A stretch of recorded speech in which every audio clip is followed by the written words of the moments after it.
Sai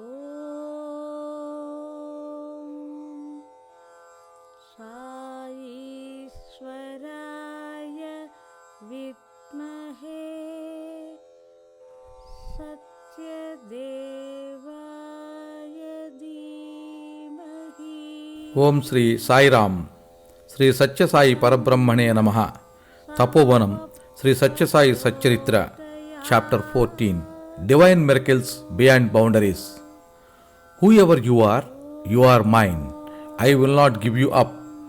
Wherever you are near me. You cannot go beyond my reach. Baba. I pull the wires of this puppet show. Wherever you may be, remember that the string attached to your leg is in my hand, said Sri Sai Baba of Sirdi. Sri Satya Sai Baba is demonstrating that he is using the strings to draw people to his feet like drawing little sparrows. The Eternal Savior. John Hislop and the Image of Jesus. This is the story of Dr. John Hislop of Mexico. Ever since his 16th year, he was attached to spiritual pursuits. He was an earnest aspirant sadhaka who was deeply engaged in the search of truth. He came to contact with eminent personalities and spiritual thinkers like Dr. Annie Besant, Jiddu Krishnamurti, Paramahamsa Yogananda, Maharshi Mahesh Yogi, Swami Shivananda, and experts in the Buddhist system of Vipassana, and for years progressed in the path of spiritual inquiry following their guidance. But at the end of it all, he realized that the sweet fountain of love in his western heart had gone dry, and it held now nothing but dreadful emptiness. In 1968, the herd of the first time about Sri Satya Sai Baba came down to Puttaparthi and had his darshan. At the very first sight of Baba, he sensed that he was the root of all spiritual wisdom and awareness. He clearly felt that God himself had entered his heart as love, and that abiding love was truly Baba. As a result of his elevating experience, he could develop the rich insight of viewing the whole universe as suffused with love. On the eve of Sivaratri in the year 1973, Baba took Hislop and some others into the Bandipur forest in the district of Mysore. By about noon, they reached the guest house in the forest. At dusk, with the help of some forest dwellers who acted as guides, they walked a long distance until they reached the sands of a mountain stream. They sat in the sand bed and the river for rest. Swami picked up two small green branches of a bush, placed one across the other in his palm, and asked Hislop what it was. Hislop said it was the cross. Swami closed his palms over it and gently blew 3 times on it. When he opened his palms, the cross bore the image of Jesus. He gave it to Hislop and said, "This is exactly how Jesus Christ looked at the moment he gave up life. He does not look at all as imagined, empty and drawn inwards. His body became dry and his ribs became prominently noticeable." Hislop stared at the cross in speechless wonder. Baba went on, "This cross is actually made out of the same wood of the original cross on which Jesus was crucified. It took me some time to search for that and find that 2000 years old wood. Every bit of the original cross has disintegrated and merged with the constituent elements. I had, therefore, to gather these elements, and when I had collected enough to make this cross, I materialized it. The image of Jesus, as you see on this cross, is the same as the one at the time of his death." After a few weeks, Hislop and his wife went back to Mexico. As the image on the cross was very tiny, the facial features of Jesus were not clearly visible. Walter Wolf, one of the Hislop's friends, took several color photographs of the image of Jesus part by part, enlarged them, and made a large picture out of them. The finished picture was extraordinarily touching, arousing boundless kindness and compassion. The photographs were all arranged on a table so as to reveal the intricate and minute carving on the image. Viewers wondered at the creativity power of Bhagawan Sri Satya Sai. Until that day, the sky was absolutely clear along all along the Mexican coast. But all of a sudden, without any warning, a terrible lightning flashed amidst dark clouds. Strong winds gathered speed in a few moments and threatened to smash the window panes. Door curtains were flying. In the midst of this chaos that developed all of a sudden, Mrs. Hislop recalled, "It is now 5 p.m. and today is Friday, the same day and time of Christ's death by crucifixion. What is happening now before our very eyes had been described in the Bible too." She produced a copy of the Holy Book and read the relevant section. At the moment Jesus died on the cross, there was a great storm with thunder and lightning filling the sky. The decorated hanging of pictures and photographs on the wall in the room flew away. Everyone present there in the home of Hislop felt delighted and witnessing a phenomenon too wonderful for their imagination. On the next day, the San Diego Tribune reported the heavy storm that had suddenly occurred quite unexpectedly. Hislop and his friends felt that there must be some sort of relation between the sudden recurrence of the out-of-season storm that had reportedly occurred 2000 years ago and the cross materialized by Bhagawan Sai Baba. When Dr. Panipanda reported this incident to Swami, he confirmed that the incidents had actually occurred and that they were truly related as suggested by Hislop and his friends. Indra Devi. Born a Russian, Indra Devi had mastered yoga from India. She discarded her original Russian name, Dr. Mrs. Kenor, and assumed the Indian name of Indra Devi. She used to teach yoga in her ashram in Tecate in Mexico. When she was 60 years old, she happened to meet Howard Muffet in Madras and heard from him for the first time about Sri Sathya Sai Baba. She was not particularly impressed. Once while in Mumbai, she happened to see the treatise Bhrigu Samhita, which was in the possession of Chaya Sastry Kantilal Pandya. She looked for and found what was written about herself in that book. She read, "Because of the punyam accumulated in your earlier lives, you are about to have darshan of some exalted personage. Even at this moment, you are under his protection." The account further clarified, exalted personage means God. In the year 1996, when she was in her 66th year, she had the darshan of Sri Sathya Sai for the first time. At the very first sight, she developed strong faith and belief in Swami's divinity. Swami gave her an interview and asked what would she desire to have. She did not ask him for worldly wealth or even salvation. She simply prayed, "Swami, please light up the spiritual lamp in my heart." Swami materialized and gave her a locket and vibhuti and assured her, "Whenever you need anything, ask me. Irrespective of the physical distance between us, I will hear your prayer. I will always be with you."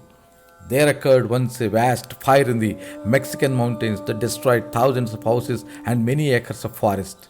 It was feared that the conflagration might consume the Sai institution in Mexico and the United States of America.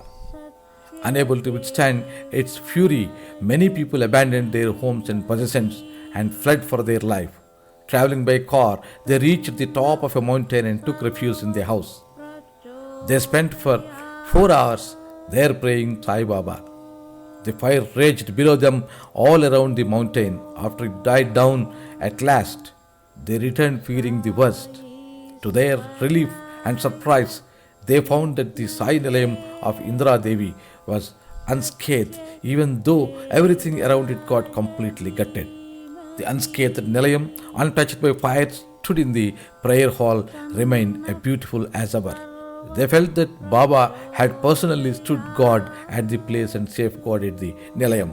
At the precise time this daunting fire was raging, Indra Devi was in Chicago giving a discourse about Bhagavan Sri Sai Baba. She saw the ravage and severity of the fire on television. She also read in the newspapers that the fire had occurred quite close to her Sai Nilayam. But she was not at all worried. She thought, it belongs to Bhagavan. He will do with it as he wishes. If it is his will that it should burn down, so it will. True to her steadfast faith, the institution remained absolutely safe. A few days later, she received an invitation from Baba to come over and inaugurate the women's college in Ananthapuram. She came all the way from Mexico and participated in the celebrations. Before she left for Mexico, Bhagawan materialized for her a locket bearing the image of goddess Lakshmi. While giving it to her, he said, "This is for your home. This will protect it.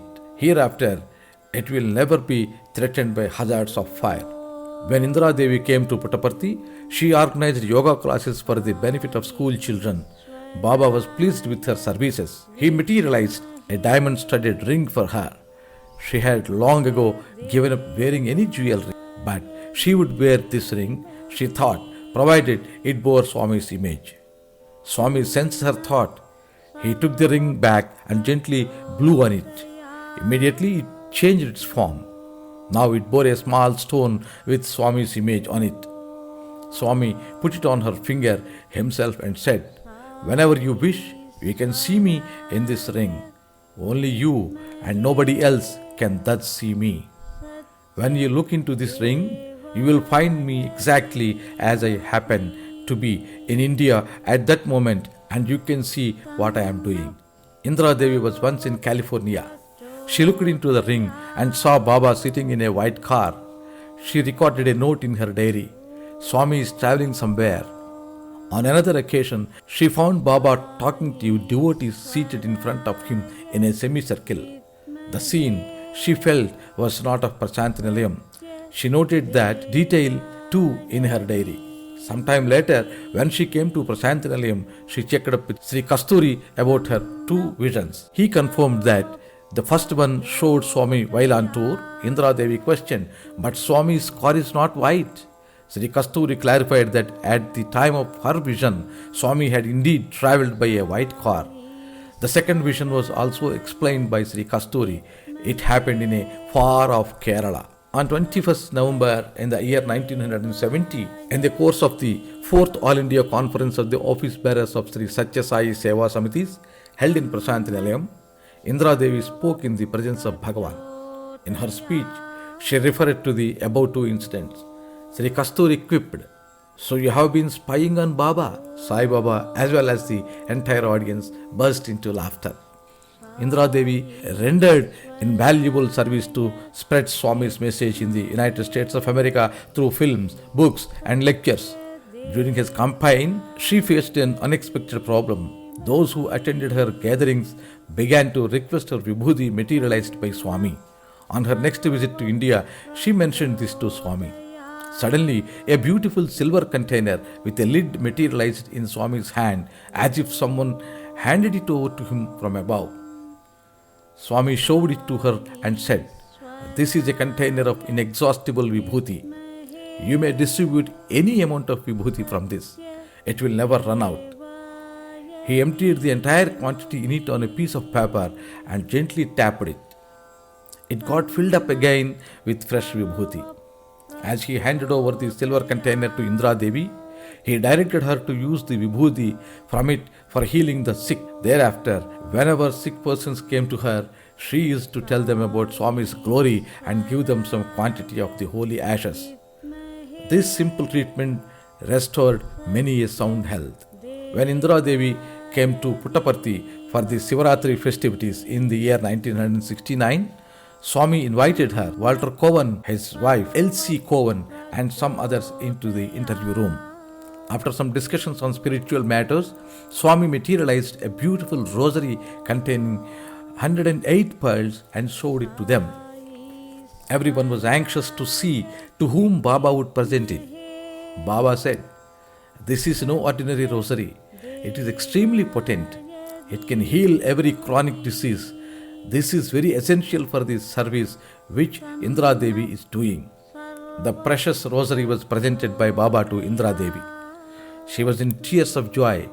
"Swami, will it heal any and every disease?" she asked. Baba replied, "Except those caused by evil karma, deeds, inherited from earlier lives. It heals every disease. Even I will do nothing for those who suffer from inherited karma." Attendance at the bhajans in Indra Devi's yoga center began to grow. Many of them used to press her to initiate them into some sacred mantra. Unable to cope with such insistence, she took her problem to Swami. He advised her the most potent of all mantras is Om.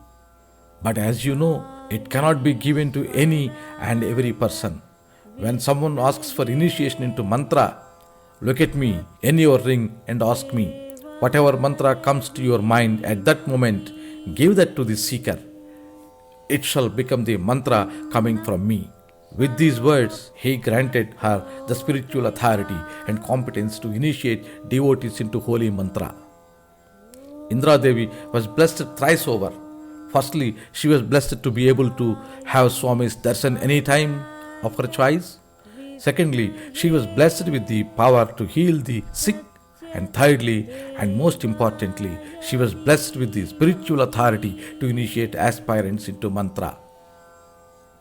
She could thus control the physical well-being as well as spiritual progress of devotees, and she had also the additional privilege of accessing Bhagawan at will on her spiritual internet, if we may so describe it. It is worthy of note that Swami has not granted even one of these three blessings to any other person. Dr. Frank Baranowski. Dr. Frank Baranowski was a professor of physics in the University of Arizona, United States of America. He acquired special skills in the Kirlian photography, biomagnetic field radiation photography, for photographing the multicolored aura of illumination that envelops every living being, including humans, with a special camera, known as the Kirlian camera. The color contrast, intensity, breadth and depth as well as the brightness vary from person to person, and also with the bodily health and intellectual and spiritual level of the subject. While it may be about a foot deep for ordinary persons, it could extend to even 2 feet all around in the case of great thinkers, yogis and spiritually evolved persons. This aura comprises luminosity of innumerable shades and color. When the person is quite healthy and cheerful, it will be white. When he is in a mood of affection, pity or compassion, it will be bluish. When the mood is of intense love, the color turns rosy. In anger and hatred, it becomes red. Moreover, this illumination is not ordinarily visible to the naked eye. 1 in a million might have the gift of seeing it. But with the Kirlian camera, the aura can be clearly photographed. In fact, even the changing mood of the subject can also be seen in such pictures. Dr. Baranowski used the Kirlian camera for taking photographs of auras of thousands of world leaders, kings, queens, holy persons and religious heads. He did not come across any person with aura extending 2.5 feet in breadth. Dr. Baranowski had read some books about Baba in America. He heard about his divinity, but he did not form any firm faith in him. On the Christmas day in the year 1977, he happened to visit a certain home. Members of that family, being Sai devotees, were celebrating Christmas singing Sai bhajans. Not quite relishing it, he removed himself to a room on the upper floor, put out the light and went to bed. On a table in the room was standing a photograph of Sri Sathya Sai Baba with an unlighted candle in front of it.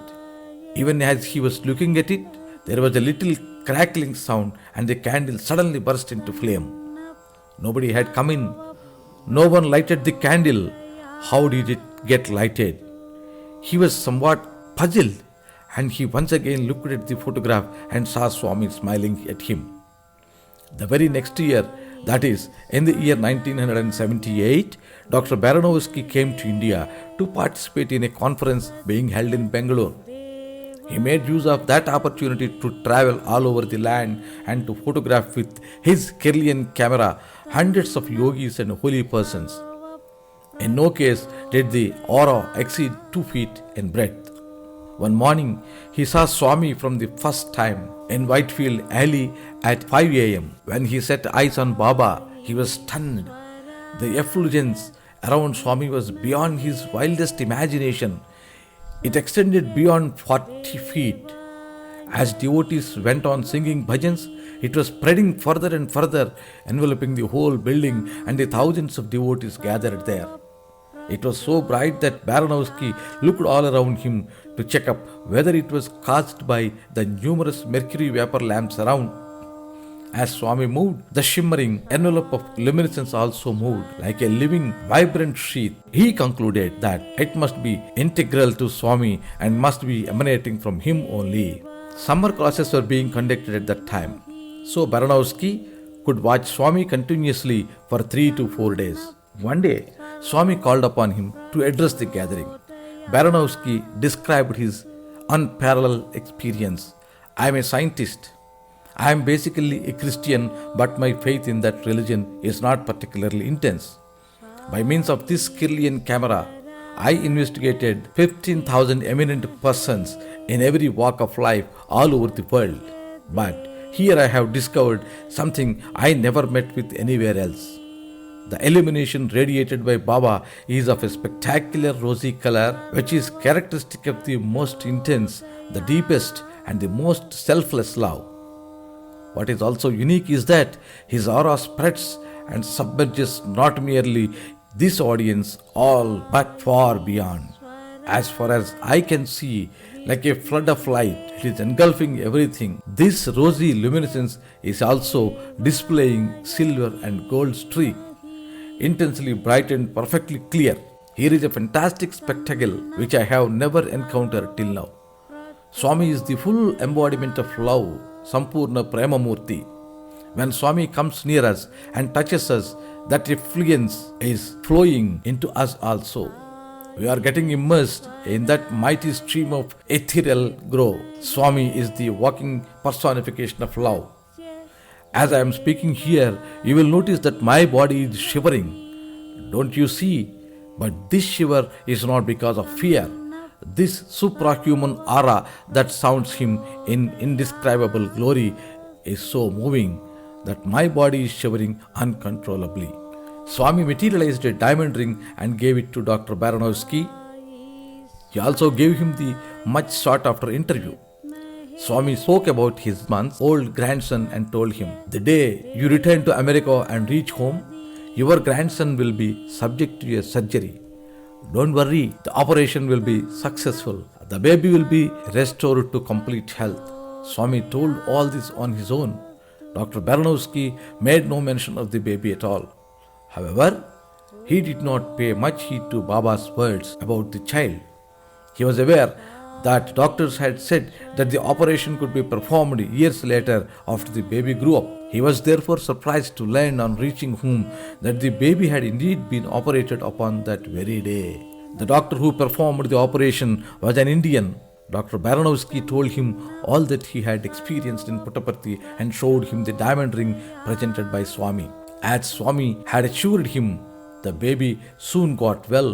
Dr. Baranowski was surprised at Swami's sarvajnata, total awareness of past, present and future. In fact, Baranowski was the disciple of Ulf Messing, a Russian philosopher. Ulf got interested in spiritual aspects of life even at a very young age, and at the age of 15, he began his search for spiritual knowledge. In the process, he came to India in the year 1936 and was traveling on a train to Ananthapuram. At the Kamalapur railway station, he was amazed to see the young Sathya Sai Baba, who was barely 10 years old then. But Ulf noted the unfathomable aura around the boy and exclaimed, "What a divine personality he is." Ulf followed young Satyam to his home, but could not meet him. On his return to Russia, Ulf set up a training center to train young people in the use of Kirlian camera, and before his death asked one of his students, Dr. Baranowski, to go to India and study Sai Baba. Dr. Baranowski was amply blessed. He was given the unusual opportunity to investigate Swami's divine power with his scientific equipment, and fully convinced by what he found, he proclaimed the same to the whole world with the deepest conviction. Dr. ART-ONG Sai. It was around the year 1945. The Second World War had not ended yet. Bhagawan Sri Sathya Sai materialized himself in front of a house in Bangkok. He called the lady of the house, gave her some vibhuti and told her to sprinkle it all over the roof of her house and disappeared. He spoke in her own language. She saw that the powder given to her looked like a white sand. She did not, however, disregard his words and sprinkled it all over the roof of her house. Within a few minutes, an air raid took place. All houses in the neighborhood except hers were destroyed with bombs bombarding all over. ART-ONG Jumsai na Ayodhya was a young boy in the family. In due course, ART-ONG became a student of science. He obtained a doctorate degree from the Imperial College of Science and Technology. He worked as an advisor to some ministers in his country. He rose high in the professional echelon. In the year 1971, NASA of the United States of America advertised for the post of a scientist in connection with its project of sending an unmanned space vehicle to explore Mars. ART-ONG applied and got the job. The project was to land a vehicle safely on the surface of the planet, overcoming all odds, and to collect material from the planet's surface for investigation in NASA. ART-ONG was given the task of planning and designing the equipment needed. Arrangements were made to build a model of Mars in the laboratory with similar characteristics, a model of the rocket and the surface lander, and to carry out investigation. Funds required for the entire project were to be provided by NASA. In a few months, ART-ONG was able to develop the needed equipment that was to be tested in the laboratory. But as had earlier been feared, the landing unit burned off as soon as it entered the Martian atmosphere. After some more months, ART-ONG built another, but that too met the same fate. It went on for several times. The whole project seemed doomed. Enormous outlays of money went to waste. Poor ART-ONG did not know what to do. He felt terribly depressed. Finally, he could make a successful one. It successfully completed laboratory tests without any hitch. A life-size rocket, which was named Viking, was readied and in due course launched. It was successful and samples of materials from the Martian surface could be obtained. ART-ONG realized that more than his own efforts, it was an invisible hand that helped him in his success. Following this, he abandoned the pursuit of science and busied himself with the search of God. Together with his mother, he came to India and arrived in Whitefield. Bhagawan asked ART-ONG to work in the Sathya Sai organizations and spread spiritual education linked to human values. Soon enough, some dramatic events happened. ART-ONG was totally engrossed in Swami's activities. He had no time to look after his own factory in Bangkok. One day, the security guard was sleeping in his room at its entrance. He had bolted the door from inside, but despite that, Bhagawan Sri Sathya Sai entered the room, woke him up and bade him to attend to his duty properly. He spoke in that language. The guard, who understood his instructions well enough, could not imagine how this stranger could enter the room even though its door had been bolted from inside. Next day too, the same thing happened. When the head of the factory, ART-ONG, arrived, the security guard told him everything that happened, apologized for his lapse, and added that the whole incident was quite baffling and inexplicable. He then noticed the decorated photograph of Bhagawan Sri Sathya Sai in ART-ONG's room. He told his master that it was his same person who entered the guard room in the night and alerted him. A few days later, ART-ONG arrived at Prasanthi Nilayam. Bhagawan was giving a discourse on the need for linking educational systems with human values. In the middle of his discourse, he invited ART-ONG to the dais and to speak. In his talk, ART-ONG described his great experiences and how Swami has been kind enough to him with his loving care and affection. From that day onwards, Dr. ART-ONG Jumsai, the distinguished scientist, has been fulfilling himself through serving the divine mission of Bhagavan, dissemination of the nectar, sweet spiritual precepts of Swami in the West, with renewed dedication and with stronger faith. In the year 1998, Dr. ART-ONG started the Institute of Sathya Sai Education in Bangkok to propagate the ideas of Sri Sathya Sai education in human values. The institute has organized an international conference in September 2000 on strengthening values education in Prasanthi Nilayam, in which 650 educators from as many as 70 countries of the world participated. Swami blessed several participants not only with valuable diamond rings but also with several inspiring addresses. Be happy. That is the only thing I ask of you. John Sinclair was a multimillionaire belonging to the state of the Connecticut in the United States of America. At one stage of his life, he was caught in a maze of business problems that destroyed his mental peace. One night, as he sat in his room, he prayed to God, I do not know where you are and what you look like. I only know one thing, that is, that you do exist. Please help me. He prayed most earnestly and in total surrender. From then on, he began to notice that God's invisible hand was protecting him. One day, he noticed that someone was walking through the inner hall in his home between 2 a.m. and 3 a.m. He stared steadily. The person stood unmoving. John Sinclair did not understand who he was and what was he there for. But he could recognize the experience, some vague sense of happiness and joy that was indescribable.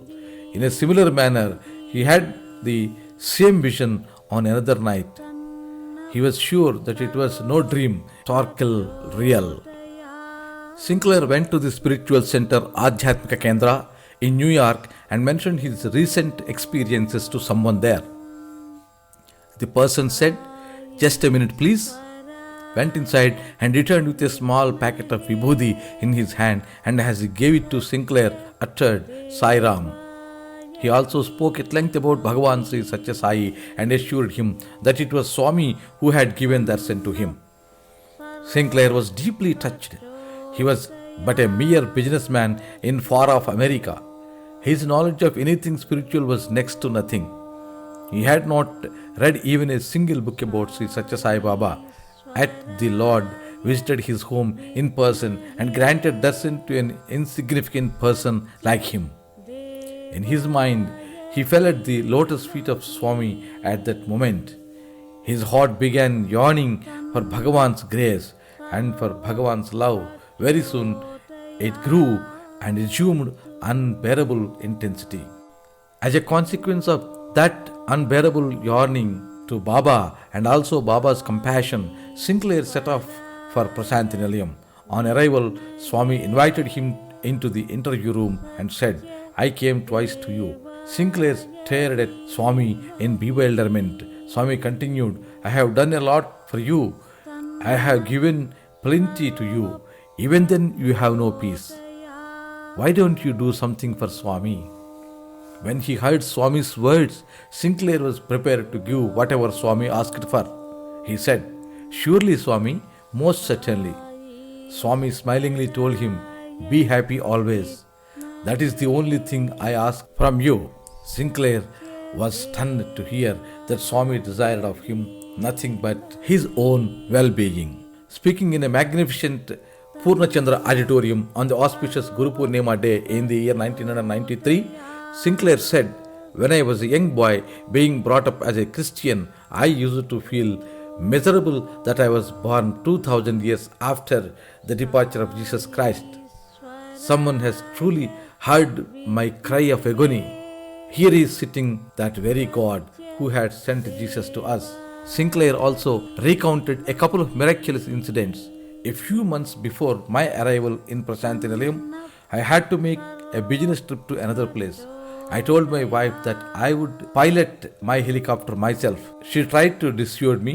"Your mind is very much distracted nowadays because of your business problem. Why don't you engage a professional pilot? Sathya Sai Baba is too busy to sit with you all the time to protect you, as if he were to protect you only all the time. He has got far too many people to look after. Why do you waste his precious time?" I told her, "I'm a qualified A-class pilot. Why do you doubt my flying skills?" I piloted my own helicopter, but as feared by my wife, the engine of the helicopter failed on the way. The hydraulic system gave way. I lost control of the craft and I knew that death was certain. I pulled out Swami's photo from my pocket and looked at it. The next moment, I found Swami right in the helicopter. He piloted it successfully, skillfully, and landed it safely on the flank of a hill. He opened the side door, pulled me out carefully, pushed the helicopter away, and disappeared. That is how Bhagawan has been saving me time after time, drawing me closer and closer to his lotus feet. I will now describe to you a more astonishing incident.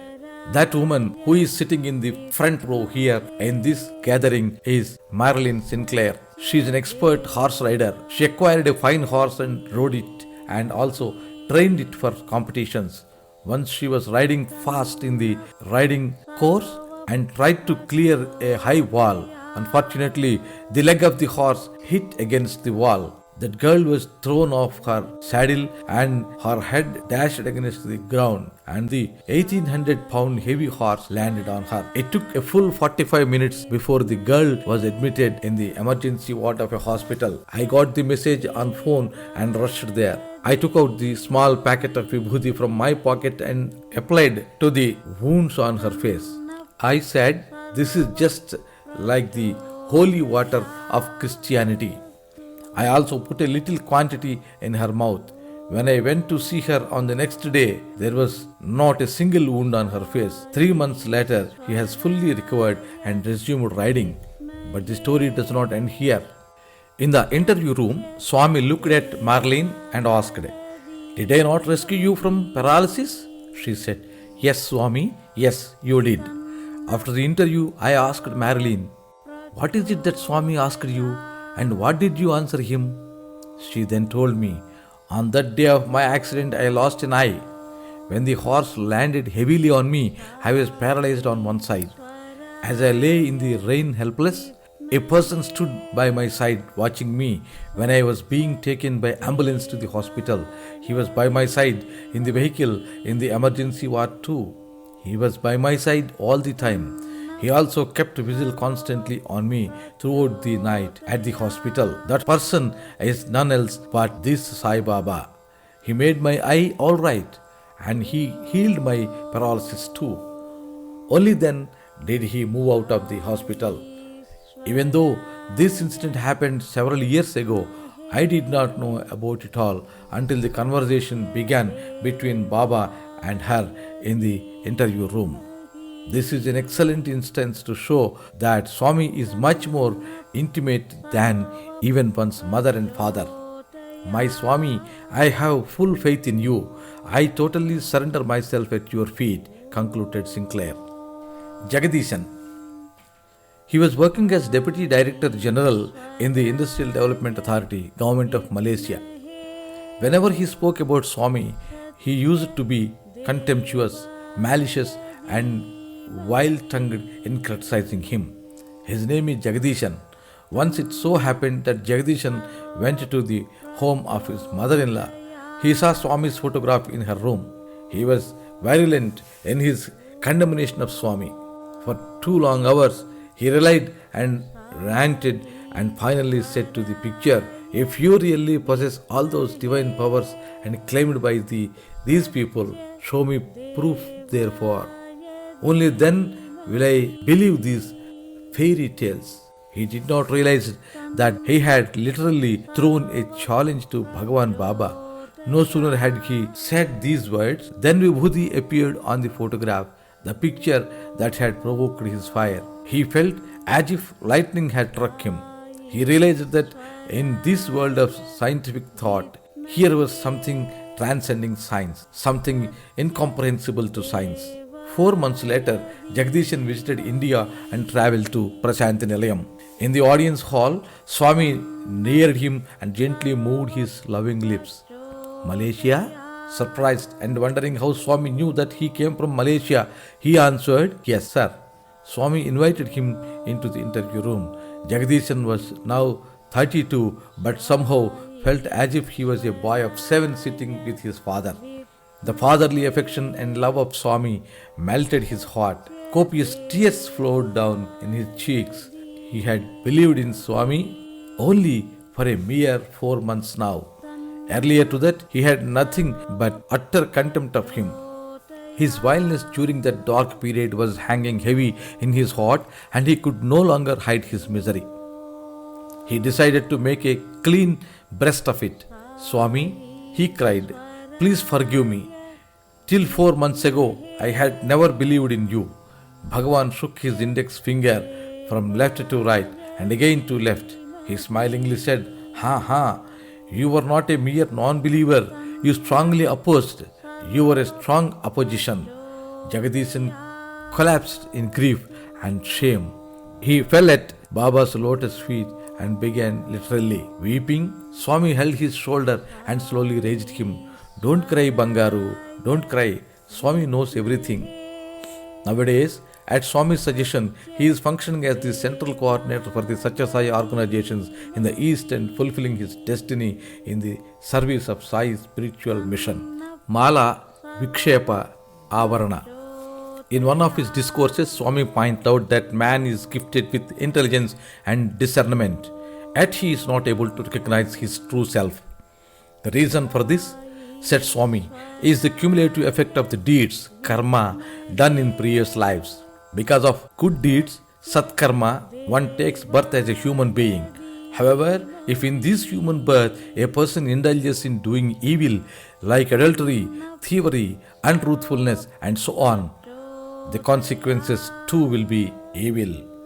These are of three types of evil nature: Mala, Vikshepa, and Avarana. These obscure and spiritual vision of man and prevent him from recognizing the glorious form of his own true self, Swaswarupa Jnana. Swami then proceeded to elaborate what Mala, Vikshepa, and Avarana mean. Mala is the cumulative effect of the evil deeds done during previous lives. As an instance in point here is a story. A diamond merchant was going on a business trip. He travelled on horseback, and as he rode fast, his bag containing diamonds dropped on a ground unnoticed. Two friends travelling behind him found it. At the sight of the precious diamonds, avarice took hold of their minds. Each wanted to grab it for himself. While the younger one kept watch over the bag, the other went searching for food. On the way, he got another vicious idea to eliminate his friend altogether. Accordingly, he mixed poison in the food meant for his friend. He came back and told the waiting friend, Dear younger brother, have your meal first, and while you eat, I will keep watch on the gems. The younger one had his own plans. As the elder one bent over, the younger brother dealt a savage blow on his neck with a heavy sword. Jubilant that he was now the sole master of the gems, he ate his food with relish. But as it had been contaminated, he too died of poison. Although the two friends did get hold of the precious diamonds, they could not derive any benefit therefrom. It is Mala that led them to evil conduct. The root cause of Mala is evil thought and evil deed, which can be destroyed only through incessantly remembering and thinking God. There is no other way. Next is Vikshepa, which means lack of steadiness of mind. Ramakrishna Paramhamsa was serving as priest in the majestic temple of goddess Kali in Dakshineswara. That temple had been built by a pious lady called Rani Rasamani. She visited the temple one day and asked Ramakrishna to sing a song in praise of Devi. While he sang, devotees, including Rasamani, were moving their heads in tune with the song. Paramhamsa suddenly stopped singing and gave a resounding slap on Rasamani's cheek. He scolded her, Your body is here, but your mind is elsewhere, on property litigation in the High Court in Calcutta. She was noble and devout, so she shook her chastisement and proper spirit as a deserved punishment for her unsteadiness of mind, that is Vikshepa. To distance from Vikshepa, there is only one way: relentless practice of concentration and single-mindedness. Now comes Avarana.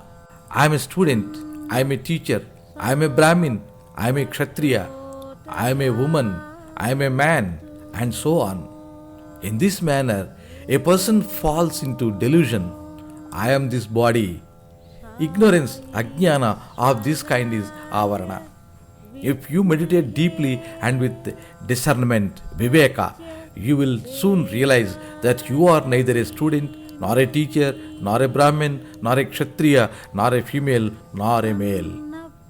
The reality, the truth is, you are the embodiment of Atma. To recognize this reality is to get over avarana. A pregnant tigress was crossing a river. When she suddenly gave birth to a cub, the mother was swept away by the rushing waters, but the cub reached dry ground somewhere downstream and joined a herd of sheep. Mixing with the sheep day after day, in the course of time, it totally forgot its true identity of a tiger. It ate grass as the sheep did. It bleated like the sheep. It completely lost its consciousness of its natural and inherent strength and capability. Somehow later, a tiger attacked the herd and noticed the tiger cub in the midst of the herd and was surprised to see it behaving just like a sheep. The tiger caught hold of the cub and dragged it to the water pool. It pointed to the cub's image in the water. Look, you are not a sheep, you are a tiger. Recognize your true identity. Only then could the cub learn the truth. The only way to remove avarana is through total surrender to God, Daivarpana. In his discourses, Swami addresses us as Divyatma Swarupulara, embodiments of the divine Atma. He is thus, time and again, reminding us of our true identity. He is constantly exhorting to each one of us. You are not merely a body of flesh and blood, you are the embodiment of Atma. We realize that Mala, Vikshepa and Avarana can be got rid of by constantly having Swami's name dance on our tongues. That is, by chanting his name all the time, firmly seating Swami on the altar of our heart and leading spiritual, pure lives with the spiritual enlightenment Swami is blessing us with. Humble homage to the lotus feet of Bhagawan Sri Sathya Sai. Om Sri Sathya Sai ParabrahmaNe Namaha. Tapovanam Sri Satya Sai Satcharitramu. The end of chapter 14. Sarvam Sri Satya Sai Charanaravindarpanamastu. Om Sri Sai Ram. Sai Swaraya Vidmahe Satya Devaya Dhimahi Tan